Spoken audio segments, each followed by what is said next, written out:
Welcome to the GAMERamble video review for Dead Effect, narrated by me, DarkCloud. As always, the full text version of this review can be found on the GAMERamble website linked below. The TLDR is that Dead Effect is a first-person shooter in which you play as yet another space marine who has to clear out a zombie infestation on board a spaceship. Shooting zombies is quite satisfying, but the levels feel cramped and generic, while the story is lovely cliched.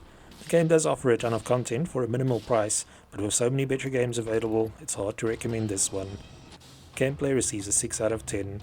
The game is entertaining in parts, but it is a little lacking overall. Graphics receives a 6 out of 10. The visuals are not bad for a game that started out on mobile, but they're definitely not cutting edge. Sound receives a 5 out of 10. The voice acting is terrible, and the music is unremarkable, but the sound effects are surprisingly good. The overall score for Dead Effect is 5.7 out of 10. And now for the full review.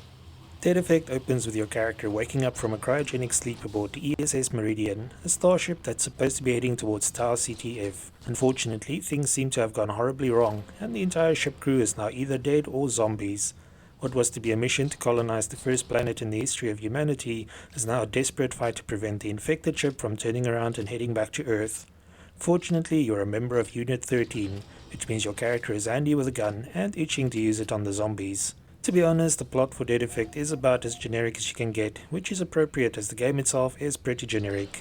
Even without the baggage of being a port of a mobile title, Dead Effect is also a first-person shooter, a genre that is undoubtedly not underrepresented on PC. In all fairness, the story tries to incorporate a few twists towards the end, but with only 12 missions, it doesn't have much to work with.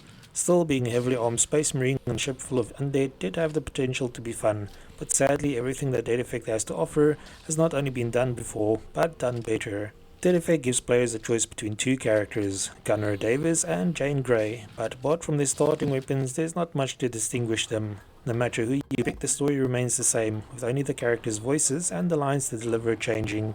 According to the developers, this version of the game has more rooms to explore than the mobile release, but seeing as the whole ship is just a series of narrow corridors and dimly lit rooms, this doesn't help much. The levels are also very small and uninspiring, which makes the whole experience surprisingly mundane for a shooter. There are a number of the undead who are out to make your trek across the ship a short one, but most of them can be dealt with easily enough. It's only later in the game when the grenade-tossing zombie showed up that we felt any sense of danger, and even then it only made the game annoying, instead of tense. This is because the grenades can kill you in one hit, and the zombies tend to toss them at you from within the crowd before you spot them. This wouldn't have been so bad if it hadn't been that Dead Effect has no manual saves or even quick saves. Instead, if you die, you either have to pay up some cash to return to the fight or restart the level from scratch if you're too broke to do so. The money can be picked up while exploring or earned while playing, but since it's also used for upgrading your weapons, it's more than a little annoying having to part with it due to the grenade zombies ambushing you in the narrow corridor. If you do get hurt, the only way to recover health is to make your way to one of the medical stations scattered around. Later in the game, you'll also begin encountering upgrade stations where you can make improvements to your armor. Levels are generally relatively short, and there are only 12 of them, meaning the story can be completed in just a few hours. If you want to pad out the experience a bit more, you can also search for all the diaries left behind by the crew, or run for the secret orbs tucked away in each level. Just don't expect anything interesting from these diary entries, or you'll be very disappointed.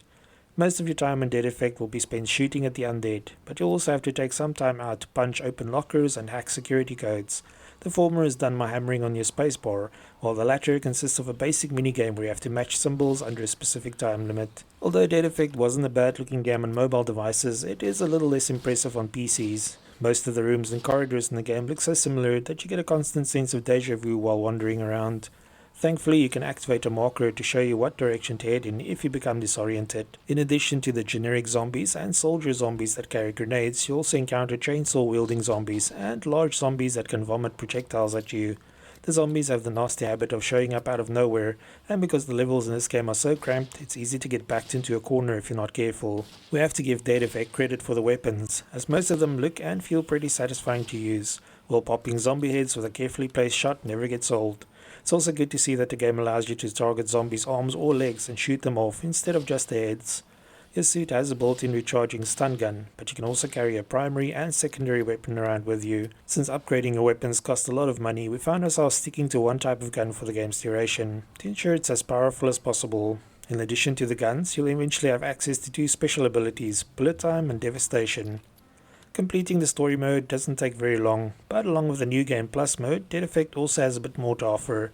In addition to replaying any completed story mode missions, players can also access survival and biohazard missions. Survival consists of 6 arena-style levels where your objective is simply to stay alive until the time runs out while shooting as many zombies as possible in the process. Biohazard features 7 missions where your aim is to clear out waves of zombies in succession. We enjoy these modes more than the main game, although once you have completed them, they tend to become a little repetitive. Unfortunately, Dead Effect also lacks any type of multiplayer or co-op mode. The audio in Dead Effect is mostly forgettable, although the incredibly stiff voice acting is quite funny and makes the game feel like a B-movie at times. Both player characters sounds like they're just reading the script, but the highlight is a German doctor who guides you through certain parts of the game. Half the time we couldn't hear what he was saying over the growls of zombies and loud gunfire, but he definitely sounded like someone trying to imitate Arnold Schwarzenegger. As for the music, the tunes are dark and moody enough, but none of them really stands out as particularly noteworthy. We didn't have any significant issues with the controls, but we could never shake the feeling that we were playing a mobile release due to the interface. We also didn't encounter any major bugs apart from one level, which we had to restart because a door refused to open when it was supposed to. Although we've been quite harsh on Dead Effect, it's definitely not a complete waste of time and can be entertaining. It's just that there are so many other games available on PC that follow the same formula. One thing that Dead Effect has in its favour is that it has a dirt cheap price tag, so if you're in the mood for a bit of mindless shooting and don't want to fire up one of the bigger titles in the genre, then it could certainly scratch that itch. However, if you're not a fan of the genre or demand something a little more interesting from your shooters, then Dead Effect can be safely skipped. Thanks for joining me for this Dead Effect PC review. Remember to like, subscribe and share. Until next time.